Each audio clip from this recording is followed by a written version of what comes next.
वो भी उठाने लगा। तो बेटा मेटल और नॉन मेटल का जो चैप्टर था हमारा वो हमने स्टार्ट कर दिया है और उसमें मैंने आपको बहुत सारी चीज़ें बताई, ठीक है। फिजिकल प्रॉपर्टीज मैंने कल कंप्लीट करवा दी थी सारी, ठीक है। और मैंने आपको बताया कि metal non metal noble gases एक दूसरे से कैसे अलग होते हैं, ठीक है। क्योंकि मेटल क्या करता है, इलेक्ट्रॉन्स को लूज करता है, नॉन मेटल इलेक्ट्रॉन को एक्सेप्ट करता है, और नोबल गैसेस क्या करती हैं, कुछ नहीं करती। वो क्या होती हैं, स्टेबल होती हैं। क्या होती हैं, स्टेबल होती हैं, ठीक है। और 18th ग्रुप के जो एलिमेंट्स होते हैं उनको हम क्या बोल देते हैं, नोबल गैसेस। और टोटल वो कितनी है, 7। टोटल कितनी है, 7, ठीक है। इतना मैं आपको पढ़ा चुका था। आज हम केमिकल प्रॉपर्टीज पढ़ रहे हैं मेटल की, ठीक है। मेटल की केमिकल प्रॉपर्टीज आज हम पढ़ने जा रहे हैं, जिसमें कि आप अब इधर फोकस करो कि जब हम पहले मैं वैसे ही बता देता हूँ आपको नॉर्मली कि मेटल जब हमारा किसी भी ऑक्सीजन से हमारे एयर में, किसी भी मेटल को आप एयर में रख दोगे तो वो ऑक्सीजन से रिएक्ट करके मेटल ऑक्साइड बना देगा। क्या बना देगा, मेटल ऑक्साइड। जैसे कि आयरन होता है ना, आयरन, हाँ बोलो। जो हमारा मेटल होता है ना, मेटल, अगर उसको आप ऑक्सीजन से रिएक्ट करवाते हो, ऑक्सीजन गैस से रिएक्ट करवाते हो, तो वो क्या बना देता है, मेटल ऑक्साइड। जैसे कि मैंने एक एग्जांपल यहाँ दिया, देखो मैंने लिखा metal react with oxygen to form metal oxide, clear. और उसके बाद एक एग्जांपल दिया मैंने कि सॉलिड होता है, मेटल तो हमेशा सॉलिड ही होता है, तो इसलिए मैंने एस लिखा कि 2 कॉपर्स, मतलब कि कॉपर के 2 एलिमेंट्स। कितने एलिमेंट्स, 2 एलिमेंट्स। क्यों मैंने रिएक्ट करवाया, क्योंकि ऑक्सीजन के हमेशा एनवायरनमेंट में 2 एलिमेंट्स होते हैं। क्योंकि O2 का ऑक्सीजन का फॉर्मूला क्या होता है, हमेशा O2 होता है। अब इसको रिएक्ट अगर हम एक कॉपर से करवाएंगे तो ये तो नाइंसाफी होगी ना। नाइंसाफी क्यों होगी, क्योंकि बेचारा ये अकेला, ये दो तो डर के भाग जाएगा, पहले ही लड़ने का दम ही नहीं रखेगा ये तो, है ना। तो इसीलिए यहाँ पर हमने क्या किया कि 2 कर दिया इसको, कि अब भाई बराबरी की बात हुई, अब लड़ो और 2 प्रोडक्ट, ठीक है। तो यहाँ पर ये दोनों क्या हुआ, लड़ना स्टार्ट हुआ। और इन्होंने बदले में आपको प्रोडक्ट क्या दिया, कॉपर ऑक्साइड। इतना याद रखो। और उसके बाद 2 यहाँ लगा दो। 2 यहाँ क्यों लगाया, इक्वल करने के लिए। क्यों इक्वल करने के लिए, ध्यान दो। यहाँ 2 ये था, 2 ये था, तो भाई जो प्रोडक्ट आएगा वो भी तो इक्वल ही आएगा ना। अब इस 2 का मतलब क्या है कि 2 कॉपर 2 ऑक्सीजन। समझ आएगा, समझ में आया यहाँ तक, चलो। तो ये हमारी पहली रिएक्शन थी जो आपको समझ में आ गई। अब हम चलते हैं अगले की ओर। अभी तो ऑक्सीजन से रिएक्ट करवा रहा है, बहुत सिंपल था। अब आगे आता है कि जब हम वाटर से रिएक्ट करवाएं, किससे, अब हमारे एनवायरनमेंट में वाटर भी तो होता है, मॉइस्चर होता है ना, ओस जो पड़ती है, मॉइस्चर है ना वो। ये बताओ, जो हमारा मतलब कि जो ये आयरन होता है, आयरन को आप बाहर छोड़ दो, रख दो एनवायरनमेंट में, कुछ दिनों बाद उसमें जंग लग जाता है। क्या लग जाता है, जंग। क्योंकि हमारे एनवायरनमेंट में क्या क्या प्रेजेंट है, ऑक्सीजन भी प्रेजेंट है और वाटर भी प्रेजेंट है मॉइस्चर की फॉर्म में। वो दोनों से, और हमारा जो मेटल होता है दोनों से रिएक्ट कर सकता है, दोनों से रिएक्ट कर सकता है ना। अगर रिएक्ट करता है तब इस पर क्या लग जाता है, कोरोजन, जंग, ठीक है। इन्हीं रिएक्शंस की वजह से हमारे आयरन पे, इसकी हम इस टॉपिक की बात हम एक्सप्लेन में बाद में करेंगे, बट अभी हम केमिकल प्रॉपर्टीज पे फोकस करते हैं। तो यहाँ पर हमारा दूसरा क्या है कि जब वो वाटर से रिएक्ट करता है, किससे, वाटर से रिएक्ट करता है, तो क्या बनाता है, मेटल हाइड्रोक्साइड बनाता है। क्या बनाता है, मेटल हाइड्रोक्साइड। हाइड्रोक्साइड के हाइड्रो जैसे ऑक्साइड में O लग जाता है ना लास्ट में, वैसे हाइड्रोक्साइड में O के साथ H लग जाता है, सिर्फ O के साथ H लग जाता है। जैसे मैं अगर यहाँ लगा देता, यहाँ पे O है ना, H लगा देता है, कॉपर हाइड्रोक्साइड हो जाता, ठीक है। मतलब O के साथ H लग गया तो क्या बन गया, हाइड्रोक्साइड। क्या बन गया, हाइड्रोक्साइड। तो यहाँ हमने पढ़ा कि ये क्या करता है, हाइड्रोक्साइड बनाता है और हाइड्रोजन गैस क्या कर देता है, रिलीज कर देता है। अब हाइड्रोजन गैस को बंद तो करके रख नहीं सकते, वो क्या हो जाएगा, रिलीज हो जाएगा। और एक वर्ड मैंने यहाँ लिखा है, अब ये रिएक्शन पे आते हैं हम लोग। और हाँ, एक चीज और याद रखना कि एक रिएक्टिविटी सीरीज में आपको पढ़ाऊंगा अभी इसके बाद ही। तो रिएक्टिविटी सीरीज में क्या होता है कि हम एलिमेंट्स को ऐसे अरेंज करेंगे, जो मेटेलिक एलिमेंट्स है, कि जो सबसे ज्यादा रिएक्टिव होगा सबसे ऊपर होगा, फिर धीरे धीरे जो मतलब कि कम होते जाएंगे उनको सब, और जो सबसे लेस होगा उसको मैं सबसे नीचे रखूंगा, ठीक है। तो यहाँ पर उसने बोला है कि जो जैसे ये तो नॉर्मल वाटर से रिएक्शन हो रहा है, बट एकदम ठंडा पानी जो होता है, ठंडे पानी से रिएक्शन सभी मेटल्स नहीं कर सकते। ठंडे पानी से रिएक्शन करने के लिए यहाँ पे मैग्नीशियम, रिएक्टिविटी सीरीज में जहाँ मैग्नीशियम होगा, मैग्नीशियम से ऊपर 4-5 एलिमेंट्स होते हैं सिर्फ, ठीक है। वही एलिमेंट्स कोल्ड वाटर से रिएक्ट कर सकते हैं, सब रिएक्ट नहीं कर सकते, सब रिएक्ट नहीं करते। जैसे कि मैग्नीशियम हमारा यहाँ ऐसे लिखा हुआ है ना, तो मैग्नीशियम के ऊपर ये 4-5 एलिमेंट्स है, यही सिर्फ रिएक्शन कर सकते हैं हमारे कोल्ड वाटर से। ये भी रिएक्टिविटी सीरीज पढ़ाऊंगा ना तो आपको पता चल जाएगा, ठीक है। यार रिएक्टिविटी सीरीज आपके बुक में दी हुई है, देखो मैग्नीशियम से ऊपर क्या क्या है, कैल्शियम, सोडियम, पोटेशियम, है ना।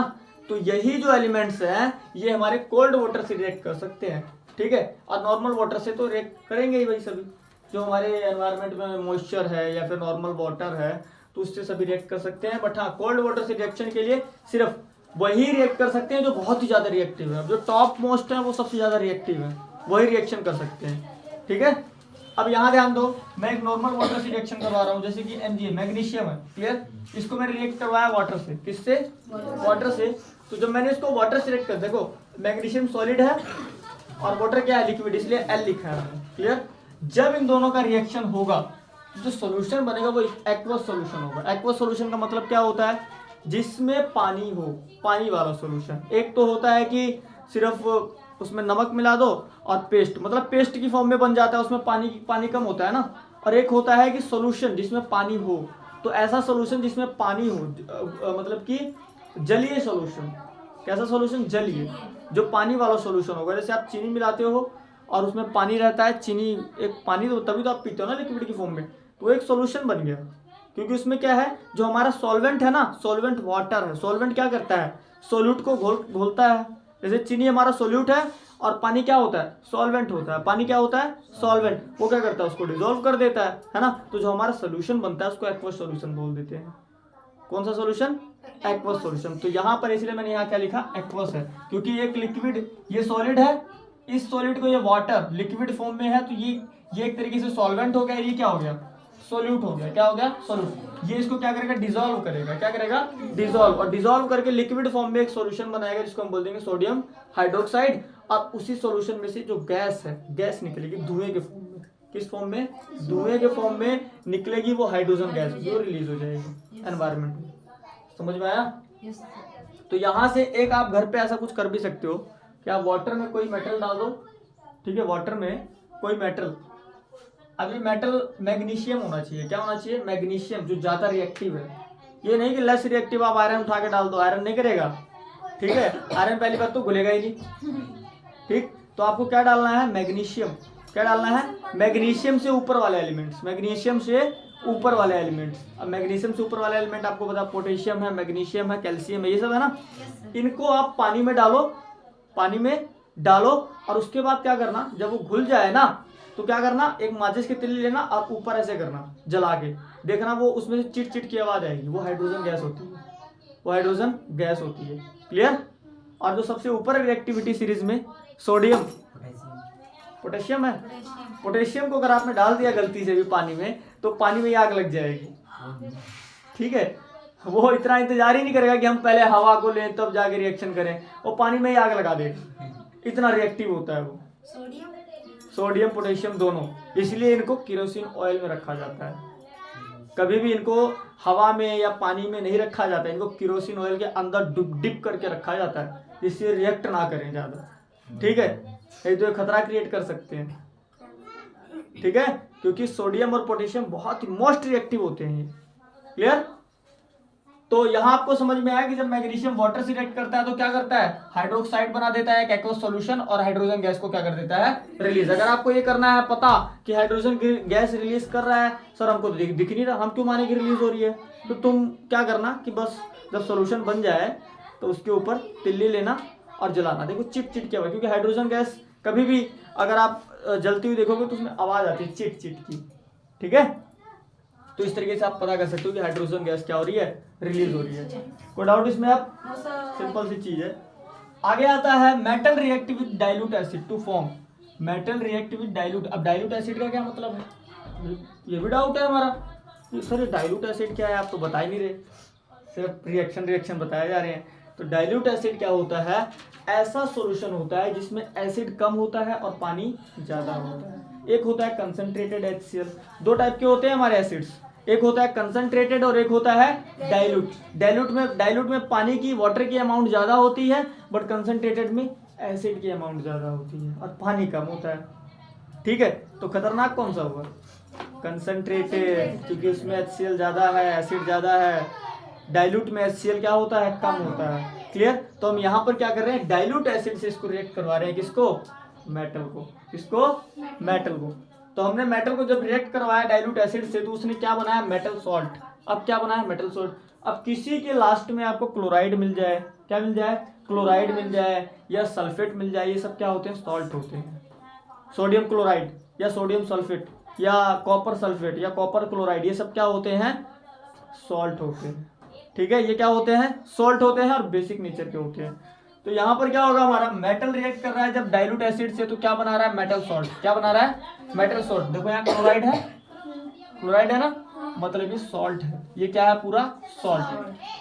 जो आप ये खाते हो NaCl होता है, सोडियम क्लोराइड होता है, सोडियम क्लोराइड होता है या शायद दूसरा होता है NaCl होता है ना मेरे ख्याल में, हाँ। तो इसी को आप खाते हो, सोचो क्लोराइड लगा हुआ ना लास्ट में, मतलब ये क्या है, सॉल्ट है। क्या है ये, सॉल्ट। या सल्फेट लगा हो तो भी वो सॉल्ट है, तो भी क्या है, वो सॉल्ट है। क्लियर, तो इस चीज का ध्यान देना। तो जब हम क्या करते हैं कि किसी मेटल को रिएक्ट करते हैं डाइल्यूट एसिड से, डाइल्यूट एसिड समझ में आया ना क्या होता है, जिसमें वाटर की अमाउंट ज्यादा हो और एसिड कम हो। ध्यान देना, ये सारी चीजें बहुत इंपॉर्टेंट होती है। Dilute to form metal salt, to form metal salt and hydrogen, इसमें भी हाइड्रोजन गैस क्या हो जाती है, रिलीज हो जाती है। देखो यहाँ भी कैसा सोल्यूशन बनेगा, एक्वस सोल्यूशन बनेगा। ठीक है, यहाँ भी एक्वस सोल्यूशन बनेगा, क्योंकि हम किसी भी मैग्नीशियम को, जैसे मैग्नीशियम हमारा कोई सॉल्ट है ना, और सॉरी मेटल है, और उसको हम एसिड में डालेंगे, तो एसिड तो डाइल्यूट है, सॉरी एसिड कैसा है, एक्वस है। एक्वस है तभी तो डाइल्यूट है ना वो, क्योंकि उसमें पानी ज्यादा है और एक्वस में तो पानी होता है ना। तो ये क्या है, एक्वस सॉल्यूशन है हमारा HCl का, उसमें हम क्या करेंगे, मेटल को डाल देंगे। क्या कर देंगे, डाल देंगे। तो यहाँ पर सॉल्वेंट कौन है, वाटर नहीं है, यहाँ पर कौन है, एसिड है। एसिड में जब हम किसी मेटल को डालेंगे तो मेटल डिसॉल्व करने का प्रयास करेगा, वो जैसे डिसॉल्व होगा तो उसमें से हाइड्रोजन गैस रिलीज होगी। ये भी आप पता कर सकते हो, एक तिल्ली ऊपर, माचिस की तिल्ली जला के ऊपर रखो, इसमें भी पता चलेगा कि यहाँ पे हाइड्रोजन गैस रिलीज होगी। ठीक है, यहाँ भी आप ऐसे पता कर सकते हो। बस हाँ, जब हम वाटर से रिएक्ट करवा रहे थे तो वहाँ सॉल्वेंट हमारा वाटर था, और जब हम डाइल्यूट एसिड से रिएक्ट करवा रहे हैं तो हमारा क्या है, यहाँ पर सॉल्वेंट एसिड है, HCl। क्लियर, समझ में आया ये चीज। तो जब हम यहाँ पर किसी भी मेटल को एसिड से रिएक्ट करेंगे, अब यहाँ पे देखो ये दो है, ये क्या है, दो HCl के एलिमेंट्स हैं, यहाँ मैग्नीशियम एक क्यों है, एक मिनट, हाइड्रोजन और क्लोरीन, ये दो अलग अलग एलिमेंट्स हैं यहाँ पे, दो हाइड्रोजन दो क्लोरीन।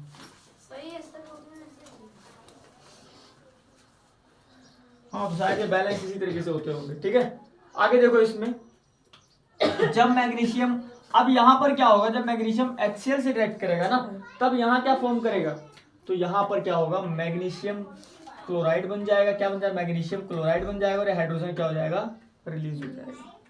ठीक है, अब यहाँ पता है कि ये सिंगल है, क्योंकि यहाँ पर हाइड्रोजन गैस रिलीज हो जाएगी, हाइड्रोजन गैस क्या हो जाएगी, रिलीज हो जाएगी, और Cl2 अकेला रहेगा। देखो Cl2 ये है यहाँ पर, Mg अकेला ही है ना।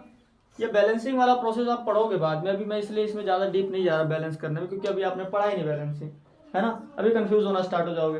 तो इसलिए सिर्फ इतना याद रखो कि जब मैग्नीशियम किसी भी HCl से, किसी भी एसिड से रिएक्ट करेगा तो क्या बनाएगा, मैग्नीशियम क्लोराइड। कैसे बनाएगा, देखो ये मैग्नीशियम और ये क्लोराइड है ना, क्लोरीन है। अब ये जो मैग्नीशियम होता है ना, मैग्नीशियम, ये इसको डिस्प्लेस कर देगा, इसको क्या कर देगा, डिस्प्लेस कर देगा। तो इसकी जगह आ जाएगा ये, क्या आ जाएगा, मैग्नीशियम क्लोराइड, ये दोनों एक दूसरे के पास आ जाएंगे, और ये हाइड्रोजन क्या हो जाएगा, बाहर रिलीज हो जाएगा। यहाँ डिस्प्लेस नहीं होगा कुछ भी। ठीक है, यहाँ पर क्या होगा कि मैग्नीशियम और क्लोराइड एक साथ हो जाएंगे, क्योंकि ये मेटल और ये क्या है, क्लोरीन, नॉन मेटल है। ठीक है, ये क्या करेगा, इसको इलेक्ट्रॉन देगा, और ये क्या करेगा, इसको क्या देगा, सॉरी प्रोटॉन्स देगा। तो ये दोनों एक साथ बॉन्ड बना लेंगे, क्या कर लेंगे, एक साथ बॉन्ड बना देंगे, तो एक तरीके से एक मॉलिक्यूल बन जाएगा। क्या बन जाएगा, एक मॉलिक्यूल, और ये मैग्नीशियम क्लोराइड की फॉर्म में आएगा, एक्वस फॉर्म में रहेगा, और हाइड्रोजन गैस इसमें से रिलीज हो जाएगी। कोई डाउट यहाँ तक, वही देख लो, पढ़ लो, उसके बाद आगे चलते हैं। सिंपल सिंपल चीजें आपको याद रखनी है, ज्यादा अभी डीप नहीं जाना है इसमें।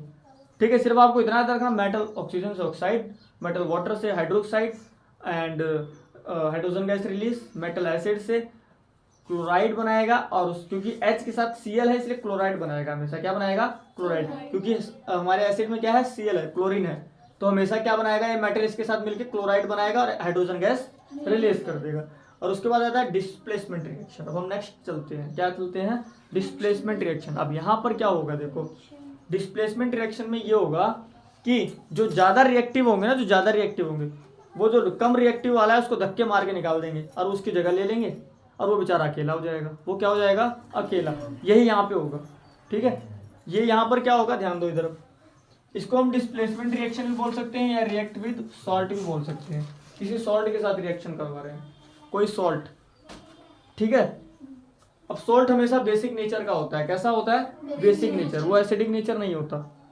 अब हमने पहले एसिड से रिएक्शन करवाया, अब बेस से रिएक्शन करवाएंगे। किससे रिएक्शन करवाएंगे, बेस से। जैसे एसिड में हमारा HCl आता है, वैसे बेस में हमारा कॉपर सल्फेट आता है या सोडियम सल्फेट आता है या फिर आयरन सल्फेट आता है। ये सल्फेट वाले जितने भी होते हैं ना, ये सब क्या होते हैं, बेसिक नेचर के होते हैं।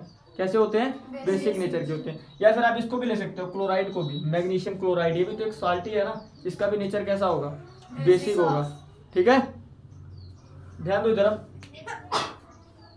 डिस्प्लेसमेंट रिएक्शन में क्या होगा, in this reaction most reactive element, देखो मैंने लिखा ना, मोस्ट रिएक्टिव जो एलिमेंट होगा वो क्या कर देगा, डिस्प्लेस कर देगा। डिस्प्लेस का मतलब क्या है, जगह ले लेना। जैसे तुम यहाँ बैठी हो, तुमने इसको मार के भगा दिया, ये दूर भाग गया, तुमने इसकी जगह ले ली, है ना, क्योंकि तुम ज्यादा ताकतवर हो। जो ज्यादा ताकतवर होगा वो क्या करेगा, दूसरे को मार के भगा देगा और उसकी जगह ले लेगा। यही डिस्प्लेसमेंट रिएक्शन में होता है हमेशा, ठीक है। बात मत करो भाई, ठीक है, समझ लो, ये बहुत इंपॉर्टेंट है चीज आपके लिए, ये तो कंफ्यूज ही रहोगे हमेशा। डिस्प्लेसमेंट रिएक्शन है, इसमें क्या होगा, हमेशा जो ताकतवर होगा, जो ज्यादा रिएक्टिव होगा, जिसके पास क्षमता ज्यादा होगी बॉन्ड बनाने की, वो जाके, जैसे मैंने देखा है कई बार क्या होता है कि मैं आप लोगों के एग्जांपल में देता हूँ, ठीक है। उसको मीठी मीठी बातें ज्यादा करना आता है, तो वो क्या करता है, दो दोस्तों के बीच में क्या करता है, मतलब कि लड़ाई करवा देता है और खुद उसका दोस्त बन जाता है, बेचारा अकेला हो जाता है, होता है ना ऐसा। तो यही चीज यहाँ पे भी फॉलो होगी। यहाँ पर क्या होगा, जैसे कि एक रिएक्शन है, क्या है, एक रिएक्शन है ना, ये हमारा एक मेटल है और ये क्या है, एक सॉल्ट है, क्लियर। ये एक्वस सॉल्यूशन होगा, ये भी ध्यान देना, एक्वस सॉल्यूशन मतलब इसमें पानी होगा कॉपर सल्फेट में, ठीक है। और क्या होगा, जब इसको हम इसमें डालेंगे ना, इसको इसमें डालेंगे तो क्या होगा, कैसे डिजोल्व होगा, पता है। जो ये मॉलिक्यूल्स बने हुए थे, अब यहाँ उल्टा हो जाएगा कि जो आयरन है ना, ये ज्यादा, ये जो ये जो कॉपर है, इससे ज्यादा रिएक्टिव ये वाला है आयरन, ठीक है।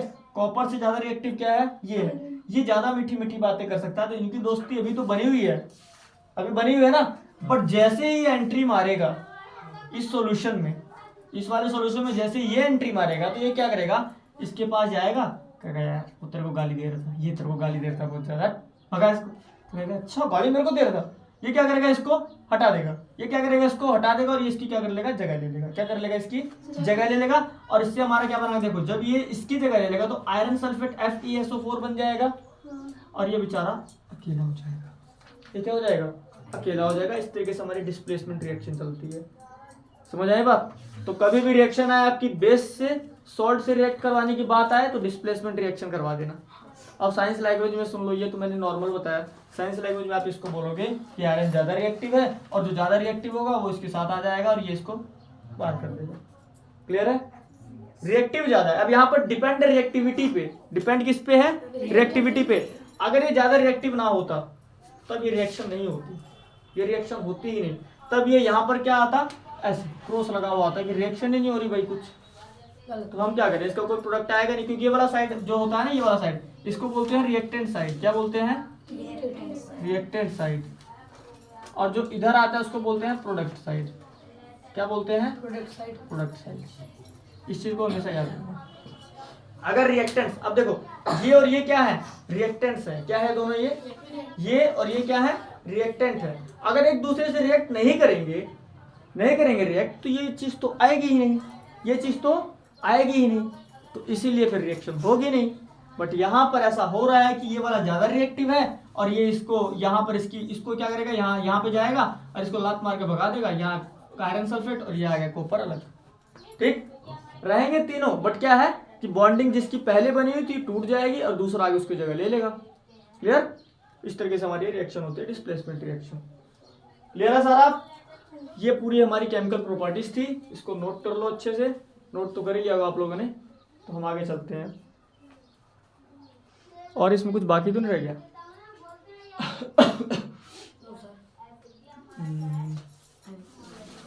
Metal water to form metal hydroxide, ठीक है। ये जो छोटी छोटी चीजें बताई है ना मैं आपको, ये हमेशा याद रखना, ये आपके आगे बहुत काम आएंगी। 9th में जब जाओगे ना तो सर ये नहीं बताएंगे बेटा डाइल्यूट क्या है, कंसंट्रेटेड एसिड क्या है, नहीं बताएंगे एक्वस सॉल्यूशन क्या है, ये नहीं हाँ aqueous solution is the that, and यहाँ पर ऐसा हुआ एक्वस सॉल्यूशन था इसलिए। तो आपके माइंड में एक्वस का नाम सुनते ही पहले आना चाहिए कि हाँ एक्वस का मतलब इसमें वाटर है, सॉल्वेंट क्या है, वाटर है सॉल्वेंट, या कोई भी चीज सॉल्वेंट है उसमें पानी होगा, ठीक है, एक्वस सॉल्यूशन हो जाएगा वो। आपको डाइल्यूट बोल दिया, डाइल्यूट एसिड लेके आओ भाई, डाइल्यूट एसिड, डाइल्यूट एसिड आप वो लेके आओगे इसमें पानी ज्यादा है, पानी ज्यादा है एसिड कम, कंसंट्रेटेड बोल दिया तो एसिड ज्यादा पानी कम, ठीक। ये चीजें याद रखना, ये बहुत इंपॉर्टेंट है। और ये याद रखना कि जो हमारा रिएक्टेंट साइड होता है और प्रोडक्ट साइड होता है रिएक्शन में हमेशा, ठीक है, जो रिएक्ट करते हैं रिएक्टेंट साइड जिससे कुछ बना वो प्रोडक्ट साइड, क्लियर। और हाँ एक चीज और लिख लो कि सोडियम और जो किरोसिन, सोडियम और मैग्नीशियम होता है ना, सोडियम और मैग्नीशियम ये बहुत ही ज्यादा रिएक्टिव होते हैं, ये बहुत ज्यादा रिएक्टिव होते हैं, ठीक है। मैग्नीशियम भी, सॉरी पोटेशियम, पोटेशियम, ठीक है, ये दोनों इतने ज्यादा रिएक्टिव होते हैं कि अगर इनको आप बाहर रख दो तो कैच फायर करते हैं। कैच फायर का मतलब आग लग जाती है।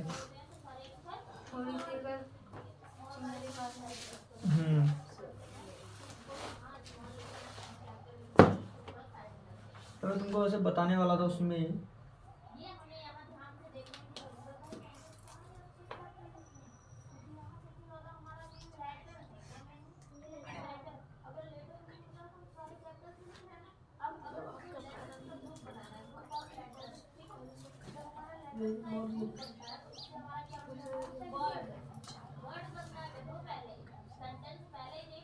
चलो इसको नोट कर लो, सभी नोट कर लिया ना। ये ध्यान देना कि जो हमारा सोडियम और पोटेशियम होता है ना, ये बहुत ही ज्यादा रिएक्टिव होता है, वाटर के साथ भी एयर के साथ भी। ये हवा में ही आग पकड़ सकता है, वेरी रिएक्टिव, मच रिएक्टिव, हाँ। और लिख लेना कि इसको केरोसिन ऑयल में डिप करके रखा जाता है इसलिए। So it is placed inside the kerosene oil, ठीक है, मतलब कि केरोसिन ऑयल के अंदर रखा जाता है इसको, क्लियर। चलो हम नेक्स्ट क्लास देखते हैं, अब नेक्स्ट टॉपिक। तो अभी हमने यहाँ पढ़ा कि केमिकल प्रॉपर्टीज मेटल्स की क्या होती है, ठीक है। अब हम पढ़ेंगे एक रिएक्टिविटी सीरीज के बारे में जो मेटल्स की ही रिएक्टिविटी सीरीज को शो करेंगे, ठीक है। यहाँ मैंने कुछ मेटल्स के नाम लिखे हैं, potassium, sodium, calcium, magnesium, aluminium, zinc, iron, lead, hydrogen, copper, mercury, silver and gold, ठीक है, सिल्वर एंड गोल्ड। ये हमारे कुछ मेटल्स हैं, इनको रिएक्टिविटी सीरीज में रखा गया है कि ये रिएक्टिविटी सीरीज में रखने योग्य हैं, ठीक है। देखो यहाँ पर क्या होगा, यहाँ पर जो हमारी रिएक्टिविटी सीरीज होगी ना, जब हम top to bottom to top जाएंगे ना, तो हमारी रिएक्टिविटी हमेशा क्या होगी, इंक्रीज होगी। क्या होगी, इंक्रीज होगी। इसीलिए जो हमारे सबसे बॉटम में रखे हुए चार एलिमेंट है, कॉपर, सिल्वर एंड गोल्ड, ये जो तीन है ना, ये बहुत ही लेस रिएक्टिव होते हैं। ये क्या होते हैं, बहुत ही लेस रिएक्टिव होते हैं किसी भी, और ये तो लिक्विड फॉर्म में ही होता है। मरकरी तो है ना, मरकरी तो किस फॉर्म में होता है, लिक्विड फॉर्म में ही होता है, ठीक। तो देखो यहाँ पर ये जो हमारे तीन चार एलिमेंट्स हैं क्या होते हैं, बहुत ही लेस रिएक्टिव होते हैं। क्यों लेस रिएक्टिव होते हैं, क्योंकि ये इलेक्ट्रॉन्स नहीं देना चाहते और ना ही लेना चाहते, ना ही गेन करना चाहते, ना ही लॉस करना चाहते, ठीक है। इनके अंदर जो कैपेसिटी है इलेक्ट्रॉन्स डोनेट करने की वो बिल्कुल नहीं है, बिल्कुल नहीं है। और जो ज्यादा इलेक्ट्रॉन्स डोनेट करता है ना, वो सबसे ज्यादा रिएक्टिव होता है, वो सबसे ज्यादा रिएक्टिव होता है, ठीक है। अब हमने क्या पढ़ा था कि मेटल्स के पास तो इलेक्ट्रॉन्स देने की जो कैपेसिटी होती है, डोनेट करने की कैपेसिटी होती है, वो ज्यादा होती है। बट कुछ ऐसे मेटल्स होते हैं जिसमें नहीं होती ये कैपेसिटी, जैसे कि हमारा गोल्ड हो गया, सिल्वर हो गया, कॉपर हो गया, ये सारे तीन चार जो है नीचे वाले, ये क्या होते हैं, हमारे लेस रिएक्टिव होते हैं। पूछ ले क्यों लेस रिएक्टिव होते हैं, क्योंकि इनके पास इलेक्ट्रॉन डोनेट करने की कैपेसिटी ही बहुत कम होती है। समझ में आई बात, इस चीज का ध्यान देना। मैं लिख भी देता हूँ, इनके पास कैपेसिटी ऑफ इलेक्ट्रॉन लॉस, ठीक है। इनके पास क्या होती है कि जो कैपेसिटी होती है ना इलेक्ट्रॉन को लॉस करने की, वो कम होती है। इसलिए क्या होते हैं, ये लेस रिएक्टिव होते हैं। इसलिए क्या होते हैं, ये लेस रिएक्टिव होते हैं। आप कभी गोल्ड को हवा में रख दो, उसमें जंग नहीं लगेगा। सिल्वर को रख दो, कभी जंग नहीं लगेगा। कॉपर को रख दो कभी जंग नहीं लगेगा। क्यों? क्योंकि रिएक्ट ही नहीं करते ना वाटर से, ना एसिड से और ना एयर से, क्योंकि वो इलेक्ट्रॉन्स देते ही नहीं। तो कोई जब आप उनको किसी को इलेक्ट्रॉन्स नहीं दोगे तो कोई आपको प्रोटॉन्स देगा ही नहीं, तो आपके साथ उसका कोई बॉन्डिंग बनेगा नहीं। बॉन्डिंग नहीं बनेगा तो कोई रिएक्शन नहीं होगा, जैसे आप थे वैसे ही रहे होगे हमेशा। ठीक है, अगर आप खड़े हो ऐसे दो व्यक्तियों के साथ, उसको नहीं छेड़ोगे तो क्यों झापड़ मारेगा आपको? और जब झापड़ नहीं मारेगा तो आपका गाल एकदम सही रहेगा, नॉर्मल रहेगा, और झापड़ मार देगा तो लाल हो जाएगा ना। तो यहाँ पर इस चीज से ध्यान दो। क्लियर? तो इसीलिए यहाँ पर इसके पास ये कैपेसिटी नहीं होती कि इलेक्ट्रॉन को लूज करे, किसी को कुछ दे। ठीक है, तो इसलिए क्या होते हैं, लेस रिएक्टिव होते हैं। रीजन समझ में आया? आगे आता है हमारा कि जैसे जैसे हम ऊपर बढ़ते जाएंगे, जैसे जैसे ऊपर बढ़ेंगे तो हाइड्रोजन से स्टार्ट होगा, यहाँ से स्टार्ट होगा रिएक्टिविटी इंक्रीज करना। हाइड्रोजन रिएक्टिव होगा, इससे ज्यादा ये रिएक्टिव, इससे ज्यादा ये, इससे ज्यादा ये, इससे ज्यादा, मतलब ऐसे ही रिएक्टिविटी क्या होती जाएगी, बढ़ती जाएगी। अब जो हाइड्रोजन, अब आपसे क्वेश्चन अगर पूछ लिया जाए कि बताओ वो एलिमेंट जो हाइड्रोजन से रिएक्टिव है, तो आप बोलोगे जो रिएक्टिविटी सीरीज में हाइड्रोजन के ऊपर वाले एलिमेंट्स हैं वो सब के सब हाइड्रोजन से क्या है, रिएक्टिव है। क्यों हो भाई, रीजन बताओ। तो आप बोलोगे कि हाइड्रोजन की जो कैपेसिटी है इलेक्ट्रॉन लॉस करने की, उससे ज्यादा है जो उसके ऊपर रखे हुए एलिमेंट्स है, उनकी कैपेसिटी ज्यादा है इलेक्ट्रॉन लॉस करने से। किस कंपैरिजन में? हाइड्रोजन के कंपैरिजन में।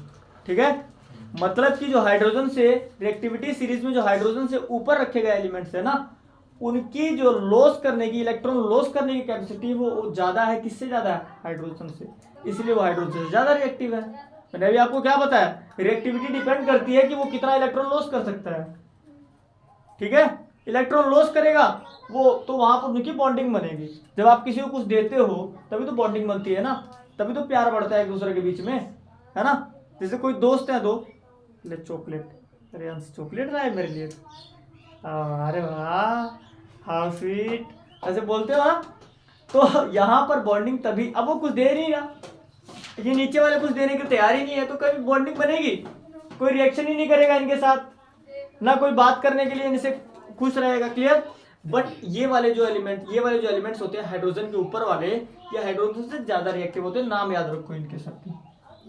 ठीक है, ये आपके छपी होनी चाहिए माइंड में, रिएक्टिविटी सीरीज। ठीक है, एग्जाम में क्वेश्चन कुछ भी आ सकता है। बताओ सबसे रिएक्टिव पोटेशियम, सबसे लेस रिएक्टिव गोल्ड। अब आपसे कोई पूछ रहे हाइड्रोजन से ज्यादा रिएक्टिव लेड। ये सारे कोई सा भी नाम ले लो, हाइड्रोजन से ज्यादा रिएक्टिव तो इनमें से सभी हैं। किसी का नाम लिख दोगे आप, पर वहां ऑप्शन में जो दिया होगा उसी पर टिक लगाना पड़ेगा आपको। तो ये सारी याद होनी चाहिए आपको। क्लियर? अब आगे चलते हैं हम। ये हमने पढ़ा हाइड्रोजन से ऊपर वाली को। क्लियर?